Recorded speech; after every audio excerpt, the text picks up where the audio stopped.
Olá, seja bem-vindo ao Alesp Cidadania. Há décadas, o assunto reforma tributária tem visibilidade no Brasil. Algumas pessoas são favoráveis à unificação de impostos, outras à redução de alíquotas. Para nos explicar melhor quais as tendências do Congresso e como essa mudança de tributos pode chegar ao nosso bolso, recebo no Alesp Cidadania de hoje o contador tributarista especialista financeiro Enzo Ribeiro. Seja bem-vindo, Enzo. Obrigado, Melissa. Obrigado pela oportunidade, mais uma vez, de estar fazendo parte aqui da TV Alesp, contribuindo e levar a informação para esse Brasil que precisa nesse momento de muita dificuldade, né? E acho que o melhor do que falar de reforma, talvez trazer esperança e uma expectativa de uma economia melhor. Com certeza, essa é a luz no fim do túnel que a gente tanto busca. Recebo também a contadora e advogada, membro da Academia Brasileira de Direito Tributário, Tânia Gurgel. Seja bem-vinda, Tânia. É uma honra, Melissa, estar aqui com o Enzo, com vocês, falando desse tema tão especial e urgente nesse país, né? Com certeza é o que todo dia a gente está de olho ali na economia para saber o que está acontecendo, porque obviamente que esse é o termômetro que influencia aqui na casa de todo mundo, na vida de todo mundo. Enzo, eu queria saber quais as mudanças a curto prazo a reforma pode trazer aqui para a população. Então, Melissa, assim, a curto prazo a gente sabe que nós não vamos ter grandes impactos, né? Até mesmo devido nós termos um sistema tributário muito complexo, né? E ainda está nessa indefinição de qual proposta realmente irá ser acatada, a gente sabe que vai ser todo um processo de implementação. Esse resultado ele vem de um longo prazo, mas analisando um pouco a curto prazo, eu acho que o que a gente vai poder conseguir entender um pouco mais essa transparência seria basicamente toda essa honestidade, né, prontamente com as informações para que a sociedade brasileira venha conhecer um pouco e saber do que é que vai ser implementado em nosso país. Tânia, a proposta de reforma é de unificar 5 tributos. Uma das propostas é essa, né? A de unificar 5 tributos que incidem sobre o consumo em um único imposto. Você pode explicar melhor sobre como deverá ficar na prática a cobrança dos tributos e impostos se a reforma for aprovada? Então, Melissa, aqui nós já temos um problema sério. O Brasil, ele é um país federativo, dividido em 3 entes, o federal, estadual e municipal, né? Então, nós temos 27 estados com legislações diferentes. Município, nós temos mais de 5.570 municípios e todos eles, claro, regrando pela Constituição, mas cada um com seu decreto legislativo. Quando a gente pega um projeto onde unifica tributos federais, municipais e estaduais, nós temos que primeiro mudar a Constituição. E para mudar a Constituição, nós temos vistos, todas as vezes que se tentou mudar, não é muito fácil. E, além disso, nós temos os estados e os municípios em conjunto tentando também formular, né, através do CONFAS e outros órgãos, a sua própria reforma. O problema maior é o acervo de leis que deverá ser mudado e como distribuí-lo. Uma vez aprovado no Congresso, e eu estou vendo o Congresso com outros temas, né? Por isso que a Receita Federal, né, o Ministério da Fazenda e a Receita Federal tentaram, no último exercício, unificar pelo menos 2 contribuições, que foi o PIS e COFINS. Mas aí saiu uma gritaria enorme. Por quê? Porque haveria uma alta, né, na carga tributária para diversos setores. tá? Então, é bonito a gente ver as pessoas falando em unificar 5. Nós, contadores e tributaristas, amaríamos essa mudança, bem como a população empresarial e pessoal, só que eu vejo ela muito distante pela forma que ela está, e além do mais perigoso ainda, é o período de transição. Para você ter uma base, são 10 anos no projeto original de transição. Então, tanto os contadores como o empresário estarem nesses 10 anos tendo duas formas de cálculo, 2 tributos diferentes, causa aí uma insegurança maior do que o benefício. Esse é meu ponto. É muito importante essa observação que você fez, Tânia, porque a gente precisa explicar para as pessoas que são muitos entes aí envolvidos. As pessoas têm uma expectativa de reduzir a sua carga tributária, mas a gente tem que pensar no município que precisa desse recurso. Então, a questão é muito complexa ali da gente fazer, da análise ser feita, né? Então, por isso que você observou muito bem que essa discussão é uma discussão já muito antiga, muito complexa e que muitas vezes teve várias ideias e que elas não saíram do lugar justamente por isso. Porque aí vai mexendo na questão do cobertor, no tamanho do cobertor, e isso é difícil de ser feito, né? Isso realmente é muito difícil. Enzo, são 3 propostas que estão em jogo, uma da Câmara, outra do Senado e outra do Executivo, do governo. Queria que você explicasse os pontos negativos e positivos de cada uma dessas propostas, para a gente entender para que caminho elas estão indo e se a gente tem uma expectativa aí de alguma ser viável mesmo. Eu acho que, falando de ponto positivo, de todas elas, seria a unificação, né, a forma de transparência, né, e principalmente a arrecadação que todas elas vão proporcionar. A gente sabe que a PEC 45, ela vem com uma proposta de substituição, né, dos 5 impostos, que é o IPI, o PIS, a COFINS, o ICMS e o ISS. Né? Já no caso a PEC, ela vem com uma proposta de substituição de 9 impostos.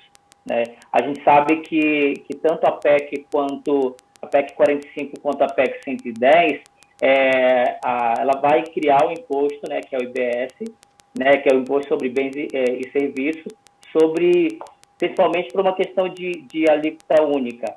Já no caso, a PL 3887, ela vem com uma proposta com base nas contribuições sociais sobre as operações de bens e consumo.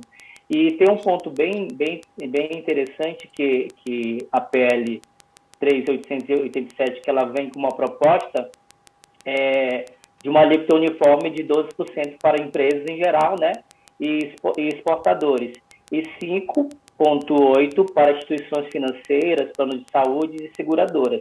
Ou seja, a gente sabe que pontos positivos todas elas têm, mas cabe avaliar também os pontos negativos, porque uma vez que dependendo da proposta, uma vai beneficiar mais a União, outra vai beneficiar mais os estados e municípios. Então, esse conflito ainda de quem vai ficar com a maior arrecadação ainda é algo bem complexo, porque a gente sabe que todos querem puxar a arrecadação para si. Com certeza. Eu vou aqui registrar para o pessoal de casa o número das propostas para que quem quiser procurar depois a íntegra do texto fique mais fácil. Então, a iniciativa da Câmara é a PEC 45 de 2019. Exatamente. A PEC 110 de 2019 é do Senado, né, proposta de emenda à Constituição, e o PL 3887 de 2020 é do governo federal. Então, é importante a gente colocar aqui os números para que o pessoal de casa consiga localizar aí quando for procurar. Tânia, como que é a cobrança de imposto no Brasil atualmente? O que você acha que precisa ser mudado? Né? Como é que você analisa? A Tânia, como ministra da Fazenda, o que você faria para a mudança nesse sentido? Olha, eu como ministra da Fazenda, eu criaria o que nós temos lá fora, o IVA, o Imposto sobre Valor Agregado. Tudo que eu compro, eu tomo crédito, tudo, serviço, produto, tudo que é entrada na empresa, né? E tudo que sai com valor agregado, né, um faturamento, eu pagaria.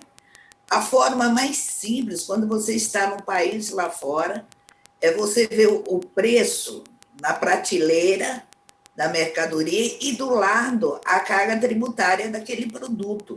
Ou seja, existiria sim alíquotas diferentes, porque nós temos uma alta carga no Brasil tributária trabalhista, né? E nós sabemos que todos esses projetos, todos que o Enzo falou, que você citou, nenhum ainda está reduzindo a carga tributária, que é uma grande, não é a maior, mas é grande.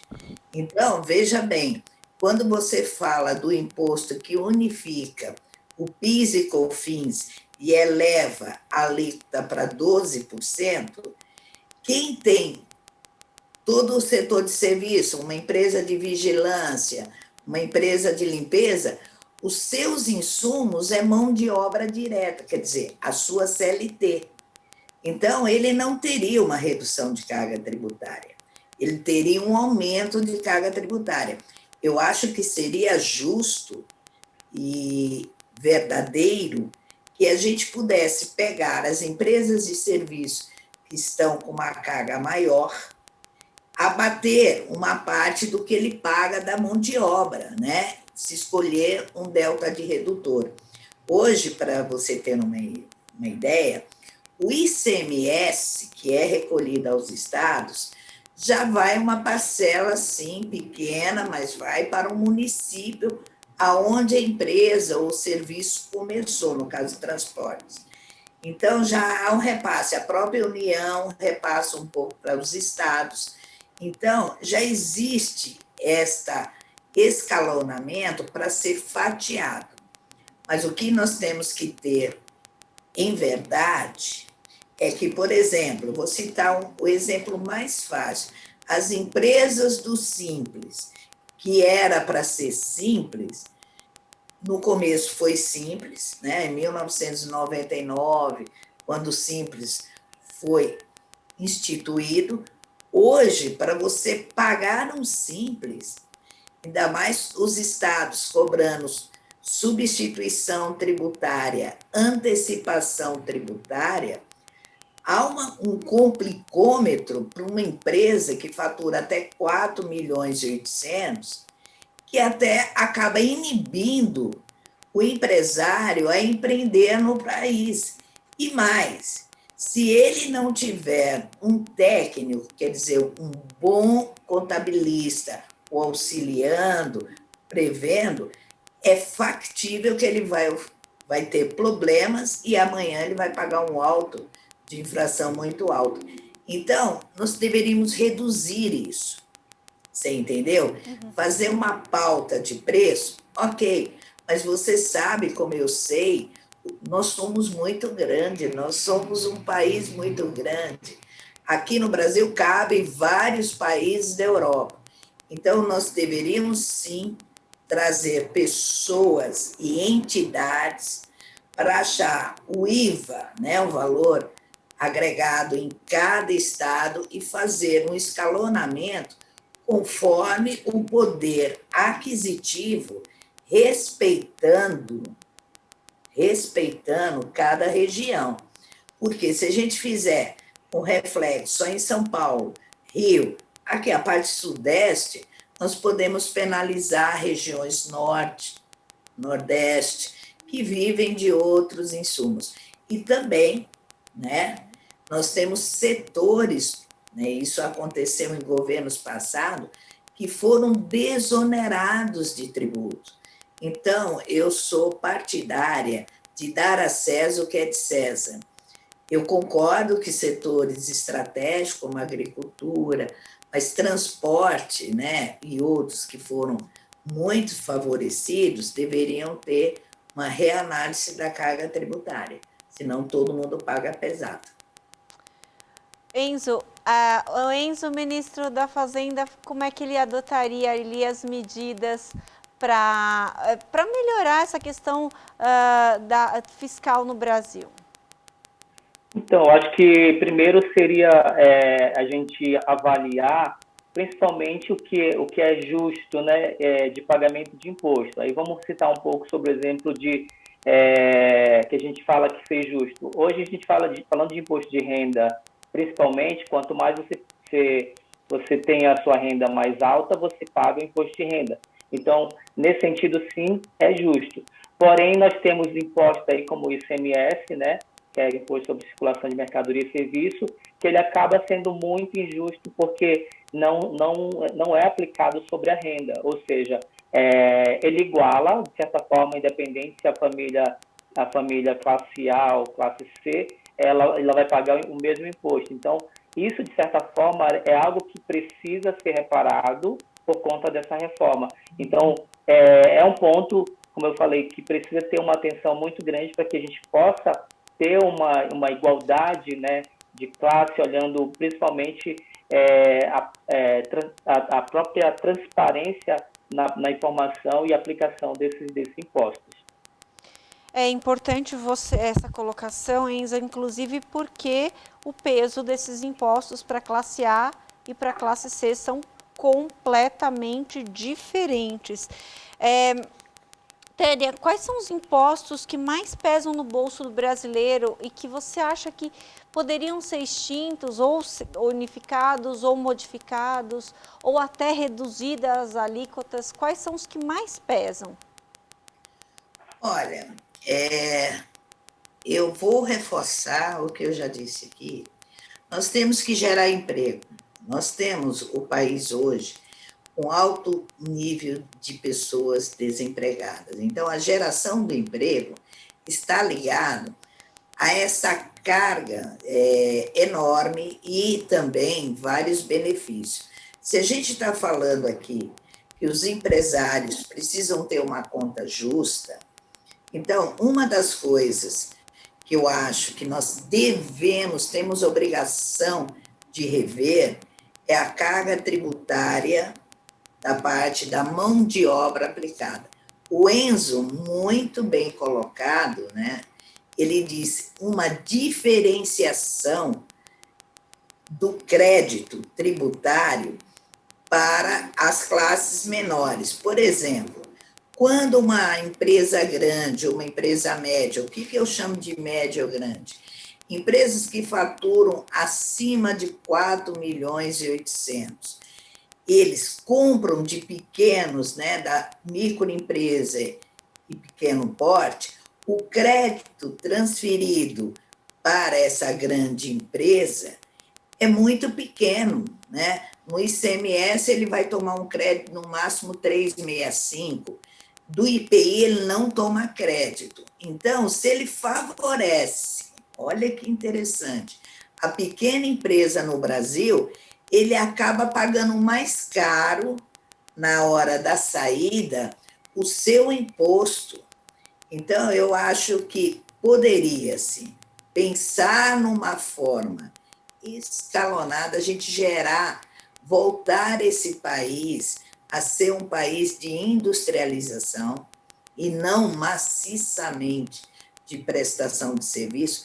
Para você ter uma ideia, o que eu estou falando, a proposta de unificação do PIS e COFINS, que criaria CBS, que era para ser feito o ano passado, ainda o governo tenta passar, para quem comprar de uma empresa do Simples, que paga 3,65 de crédito, 3,65 de crédito sobre o valor da nota, ele só vai poder tomar de crédito o imposto financeiro, ou seja, o que o Simples pagou. Hoje é assim, Tânia? Não. Hoje, independente se eu compro uma mercadoria de uma empresa no simples, uma empresa no lucro presumido e no lucro real, todos, porque eu citei os 3 regimes tributários? Porque os 3 modificam a alíquota do PIS e COFINS. Mas aquela empresa que vem a comprar, ela toma um crédito igual, 9,65. Na nova proposta, não é esta a conta matemática que fizeram. Então, vai aumentar com isso os tributos, isso muita gente já levou o cálculo, não aumenta para o grande, mas o pequeno será majorado sim. Então, quando eu falo em ICMS e IPI da forma que está, vai haver uma majoração de imposto, além do PIS e COFINS. Lembrando que serviço, a grande massa de insumos são pessoas registradas não geram direito ao crédito. Então, é esse cenário que nós temos até o momento. E esse é o cenário que diversas entidades estão combatendo, como a ABAT, a Associação Brasileira da Advocacia Tributária, já levou projeto, tem sim se manifestado. Infelizmente, perdemos o senador o ano passado que tinha comprado, esse ano, que tinha comprado a briga de ajudar a esse valor enorme que a gente paga de mão de obra, reduzir um pouco esse tributo, mas começa a novela tudo outra vez, porque a pandemia, infelizmente, nos penalizou nesse momento, fazendo com que um dos senadores falecesse. Enzo, às vezes quando a gente fala de carga tributária, muitas vezes muitas pessoas não entendem o quanto ela impacta na vida de um e de outro. As pessoas às vezes não se dão conta que, por exemplo, ao comprar uma balinha tem imposto, ao comprar uma casa tem imposto. Então, quer dizer, as pessoas não têm, algumas, claro, não têm muito essa noção do quanto pesa na vida deles o imposto. Eu queria que você explicasse um pouco sobre isso, quanto esses impostos interferem no cotidiano das pessoas. Então, Melissa, é interessante o que você falou, né? E hoje é até legal esse ponto, porque hoje a gente tem, inclusive, aí esse ano eu estou como coordenador do Feirão do Imposto em São Paulo, e a gente vem justamente com essa proposta falando de reforma. E o projeto Feirão do Imposto, ele vem com essa proposta justamente de trazer para a comunidade, para a sociedade brasileira, ter esse cuidado e esse entendimento de quanto que se paga imposto. Hoje em dia, tudo que você vai fazer, você paga imposto, seja sobre o transporte, seja sobre a cesta básica, seja sobre qualquer utilidade de consumo, você vai pagar imposto. Então, é importante, sim, a sociedade hoje, ela está por dentro e vê que o imposto, ele incide sobre a vida do cidadão. Então, como forma de conscientização, a gente tem aí basicamente há mais de 13 anos aí o Feirão do Imposto que vem justamente com essa proposta de incentivar e de mostrar. Então, nós tivemos um grande avanço que foi a aprovação da lei, onde hoje a gente sabe que os impostos eles vêm todos discriminados, né? Principalmente no cupom das notas fiscais, para que a gente venha ter essa clareza para a sociedade, porque não era justo, né, você fazer uma compra e não ter dimensão da carga que você tem. Então, foi um passo muito grande que se deu aí, né, durante esses anos aí de trabalho, de projeto, de conscientização que nós tivemos. Então, mais que tudo aí, estamos cada vez mais unidos, nós como profissionais, como a doutora Tânia aí, a gente sabe que a busca pelo melhor hoje é o fundamental, né, doutora? Então, nós temos essa preocupação não só pelas empresas, mas pela sociedade brasileira, para que tenha uma carga tributária justa, pelo menos por uma igualdade social. Eu vou dar uma paradinha agora no Alesp Cidadania, a gente vai para um rápido intervalo e daqui a pouquinho a gente volta com mais informações, falando um pouquinho mais sobre reforma tributária. Você não sai daí.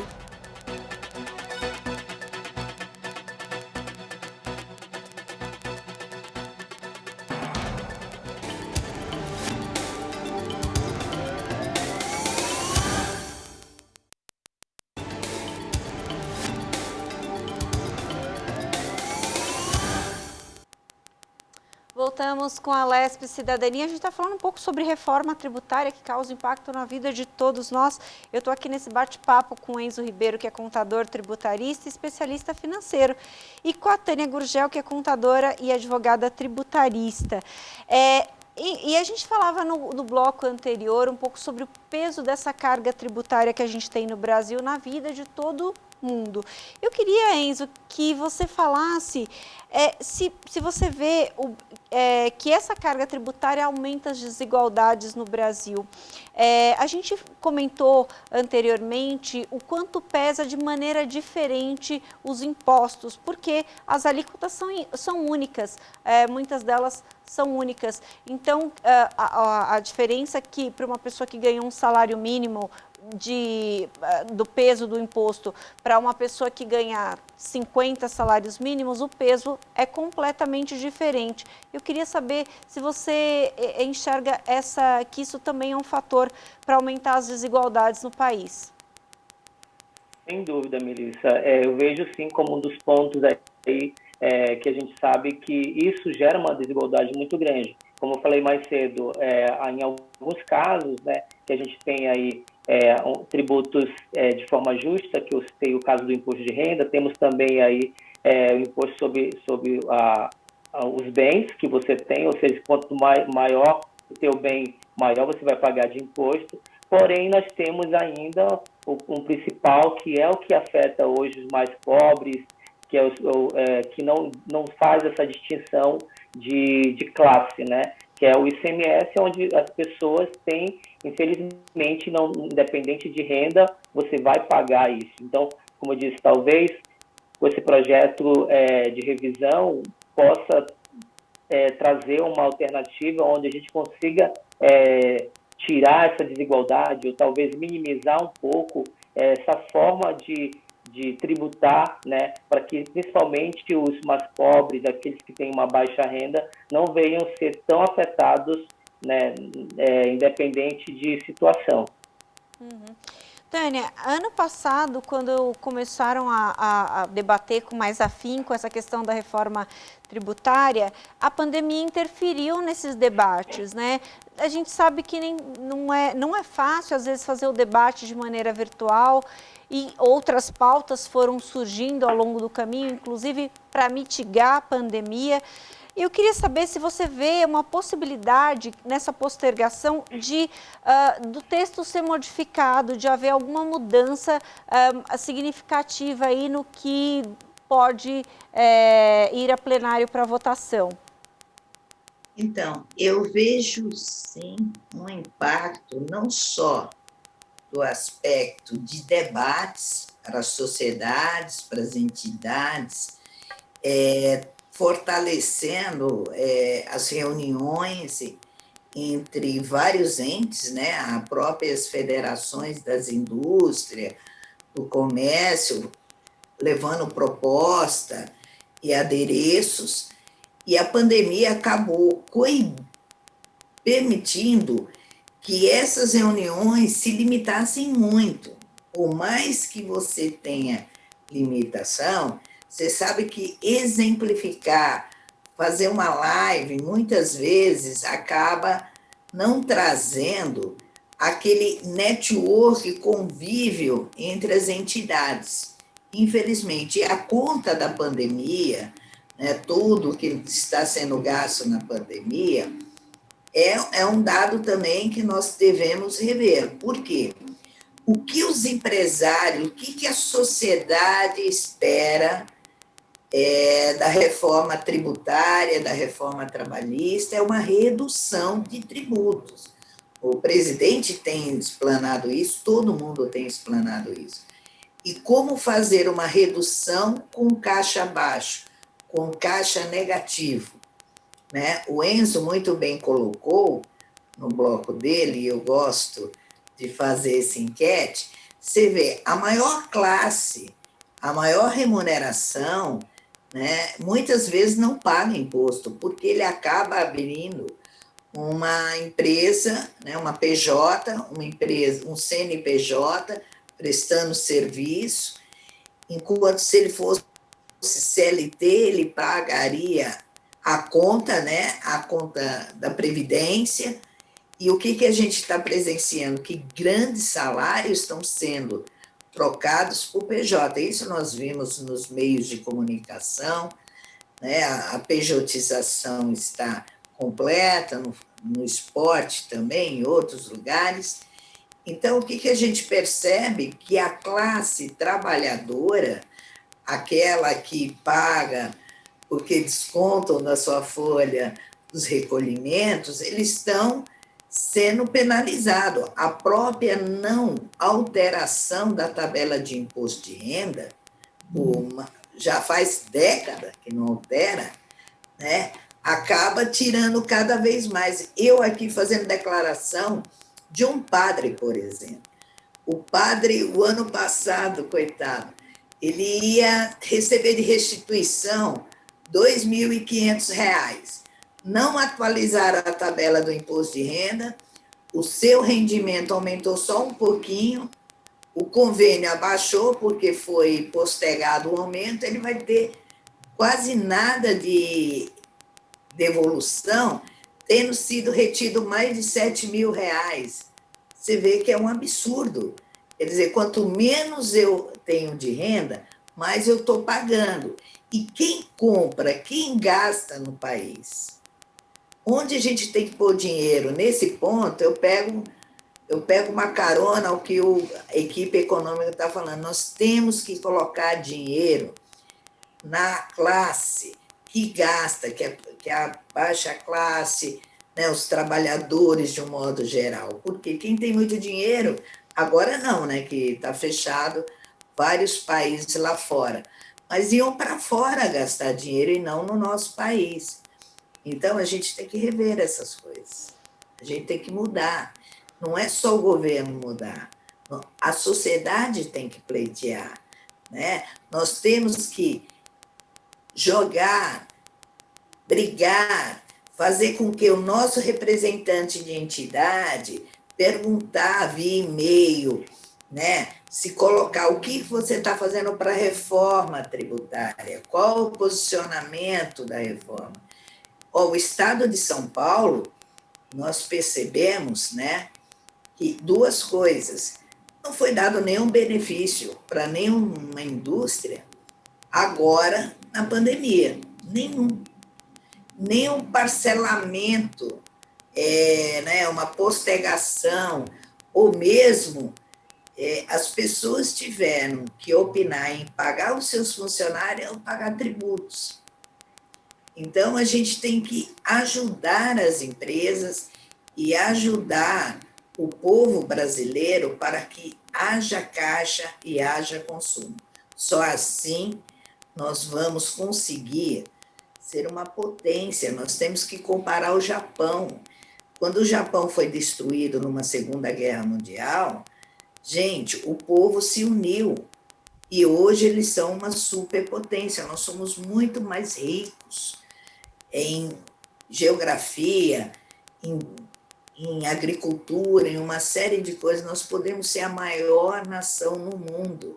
Basta que dê acesso, que é acesso, uma carga tributária justa, e não do jeito que é feito. A gente precisa lembrar, né, Tânia, que os pequenos, eles empregam muito, essa carga tributária tem um peso significativo na vida deles, e o número de postos de trabalho que vem das pequenas empresas é muito importante para a gente voltar os olhos, né? Então, esse é um fator bastante interessante da gente observar aqui na nossa conversa. Enzo, a gente sabe que esse é o momento mais difícil da história recente. Não tem precedente nesse histórico de uma pandemia nessa proporção. Queria saber se você vê que esse é um momento também de fazer um debate como esse, de reforma tributária, lembrando que, como a Tânia bem observou, não é um debate puro e simples, é uma briga, né? Exatamente, Melissa. Como a professora Tânia falou, né, é realmente uma briga de interesses E eu acho que a gente já está aí há anos protelando toda essa mudança, né? A gente está aí e eu vejo sim, eu acho que mais do que tudo, o momento adequado e o ideal para fazer sim. Até porque a gente sabe que hoje, pelo menos 90% das empresas pagam mais impostos do que deve, e trazer essa preocupação, talvez os empresários estão todos desmotivados, né? São tantas situações que estão acontecendo no país que a gente vê de certa forma, um desespero de como que eu vou sair. Então, dar esse passo nesse momento talvez uma forma até mais humana de olhar um pouco pela saúde das empresas, pela saúde da sociedade brasileira, que está passando por um momento delicado. Então, nós temos governantes para isso, nós elegemos nossos governantes, nós precisamos de uma posição mais justa, uma posição mais adequada para que a gente venha ter uma tributação mais justa, principalmente para a nossa sociedade brasileira. Então, realmente, eu vejo hoje, mais do que tudo, um ponto de urgência, né? Precisamos dar, sim, uma importância maior e fazer acontecer. Certo que é um pouco complexo, devido a todas as particularidades que a gente tem, pelo tamanho do nosso sistema tributário, mas esse passo ele precisa ser dado, sim, nesse momento, para poder ajudar, principalmente, a quem está sofrendo nesse momento. Tânia, eu queria que você fizesse a sua consideração também a esse respeito. Eu acho que é muito importante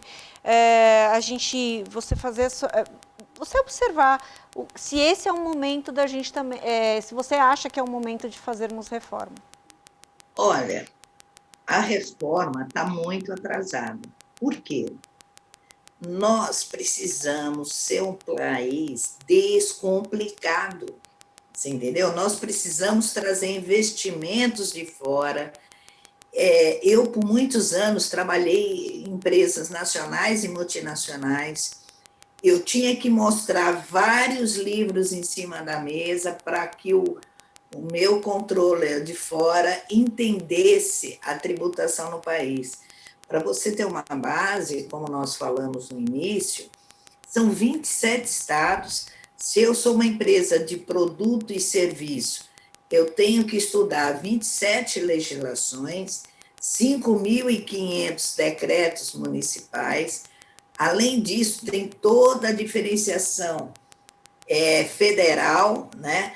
Eu tenho saudades, né? Eu tenho 57 anos, com muito orgulho, quando o meu diretor me perguntava: Tânia, qual é a alíquota do PIS e COFINS? E eu respondi: é 0,65 e 3. Hoje, eu tenho que falar qual é a NCM. O que é o NCM? A nomenclatura dada a uma mercadoria no comércio, tanto interno como exterior, é um dígito. Então, eu tenho que perguntar qual é esse número, para quem vai ser vendido, se tem um benefício à outra ponta. Então, é muito complexo. O que temos que ver também, que como eu adoro esse programa, eu quero deixar uma menção para os dirigentes, para as entidades pensar nisso, nós temos uma multa moratória. O que é a multa moratória? A multa de atraso de um tributo. Em 20%. Esses 20% é quando o país tinha uma inflação de 80%. Se nós estamos falando de uma inflação, estávamos falando de uma inflação de 2%, agora estamos falando de uma inflação até 6%.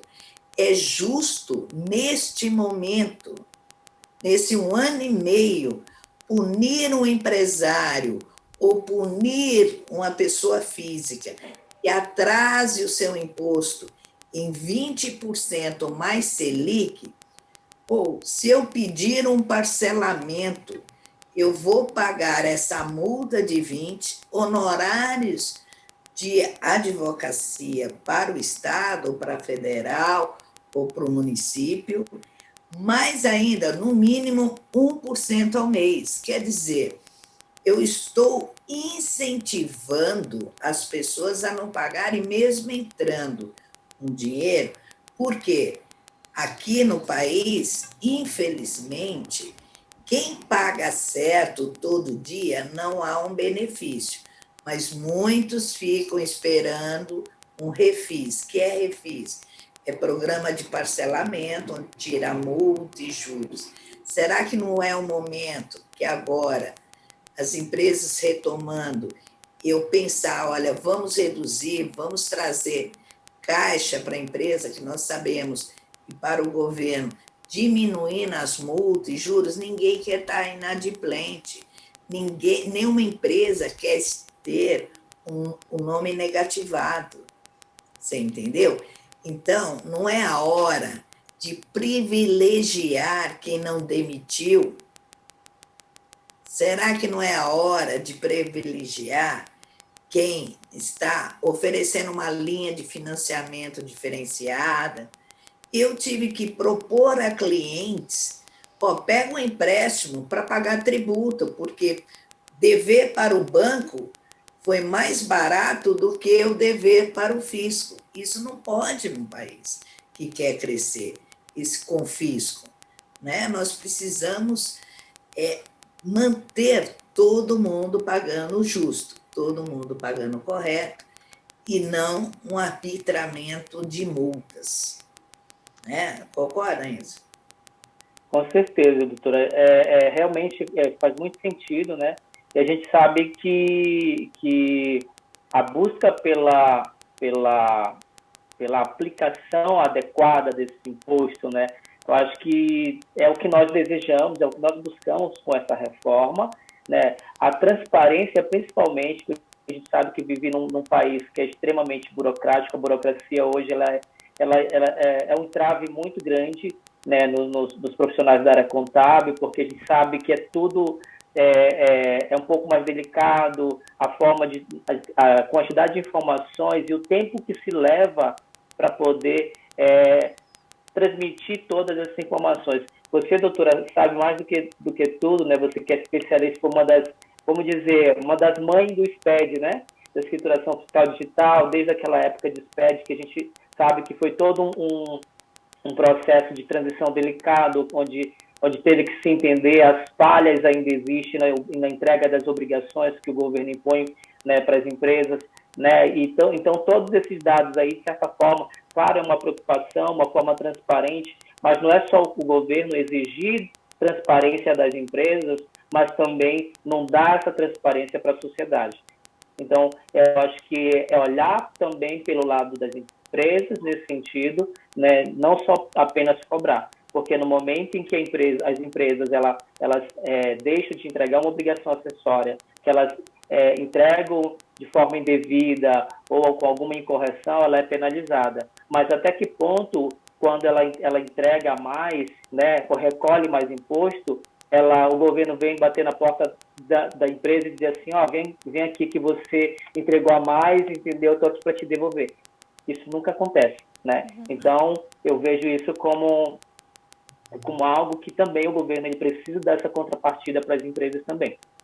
É a minha frase, né, Enzo? Dá a César o que é de César. Então, se ele exatamente. Ele devolva. E você falou muito bem do SPED. Sou uma das pioneiras mesmo aqui em São Paulo.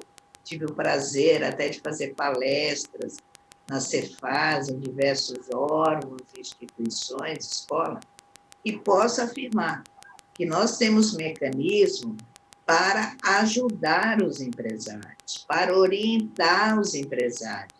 Antes de multá-lo, alertar, isso aqui está errado, né? E não, desculpe o termo, dar uma chibata para o empresário. Não podemos desestimular o empreendedor brasileiro, não podemos, com a burocracia que estamos vivenciando.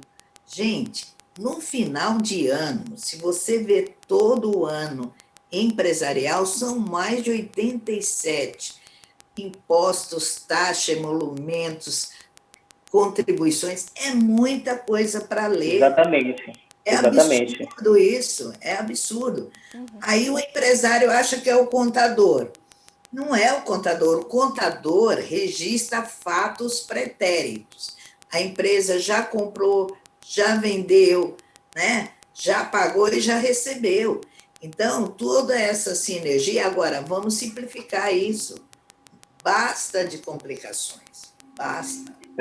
É até legal também, doutora, que você falou a respeito dessa questão dos contadores, né, que tem todo esse impacto, mas também cabe ressaltar também a importância de ter bons profissionais que entendam da legislação, que entendam dos benefícios, porque a gente sabe que, assim como o governo também ele cobra os impostos, ele também tem muitos benefícios, e a gente sabe que hoje muitas empresas não têm acesso a essa informação, deixam de usufruir créditos fiscais, né, e acho que se falar um pouco sobre isso, quantas empresas aí quebraram nessa pandemia e que não foram buscar esses créditos. E hoje a gente sabe que talvez se existisse essa busca, esse entendimento, ou dos colegas também tivesse o próprio conhecimento também, poderia ter minimizado um pouco esse impacto, concorda? Esse bate-bola de vocês foi excelente, porque colocou aqui algumas questões muito interessantes. A Tânia colocou aqui sobre a questão de incentivo para quem não demitiu. Isso é muito importante. E o Enzo falou sobre o crédito, que também muita gente tem ali uma carta de crédito, digamos assim, já disponibilizada e não tem esse conhecimento e acabou quebrando. Às vezes, até empresas um pouco mais antigas, que tinha ali um modelo mais... que não quis se atualizar, né, no modelo de gestão, não parou para pensar que a minha reserva acabou, então vou fechar e aí pronto, acabou a minha empresa, quando poderia ter ido buscar esse crédito. Mas eu queria colocar uma questão para vocês aqui, porque o nosso tempo já está acabando, e eu acho que essa é uma questão muito importante. Para a gente sair da recessão, a gente precisa de investimento. O investimento externo é muito importante e a carga tributária é um inibidor para esse investimento externo. Eu queria que vocês falassem um pouquinho como que vocês veem essa questão do investidor, dos olhos do investidor para o Brasil e como que a gente poderia resolver para ser mais atraente para essas pessoas, porque obviamente eles trazem emprego para a gente, né? Enzo, por favor.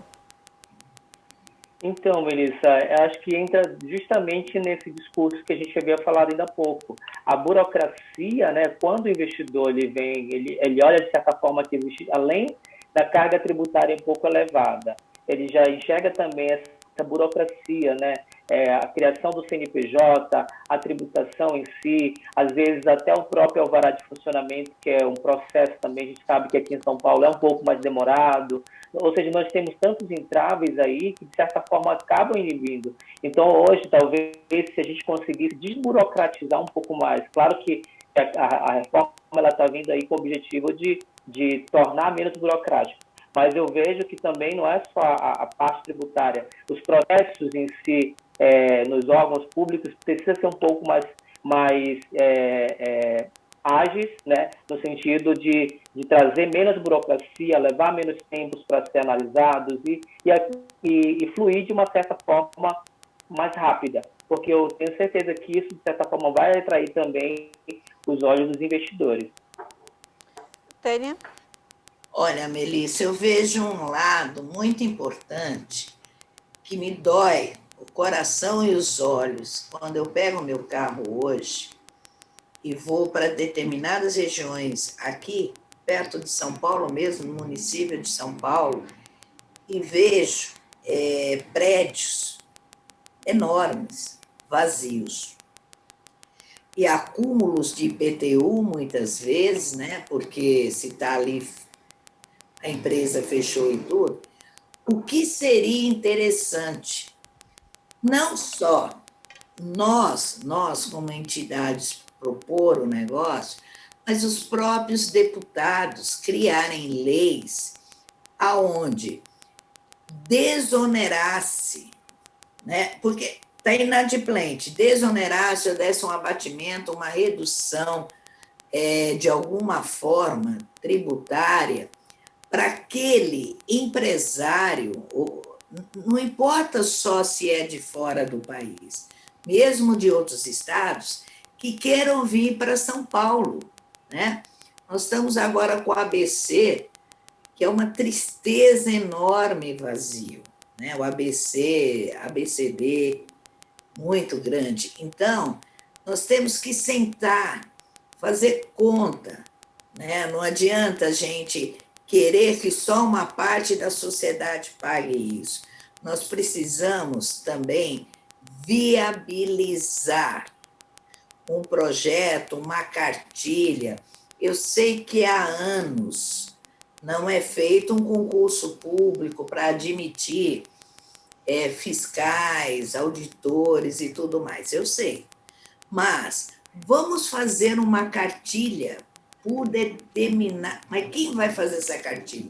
Eu acho que o próprio fisco poderia fornecer uma cartilha, o tipo de negócio, o tipo de mercado, orientando uma parte em português, uma parte em inglês, como é o tributo, o que nós poderíamos, e não deixar com que a empresa...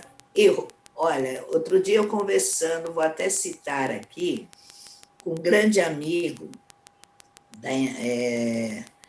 do Encontro Nacional de Coordenadores da Administração Tributária, o Álvaro Bahia, eu disse, o SPED já é tão rico de informação, você pega estados brasileiros que criaram o aplicativo demonstrando preços mais baratos de umas mercadorias, incentivando aquele empresário que pratica um preço justo. Porque aqui em São Paulo a gente não faz isso?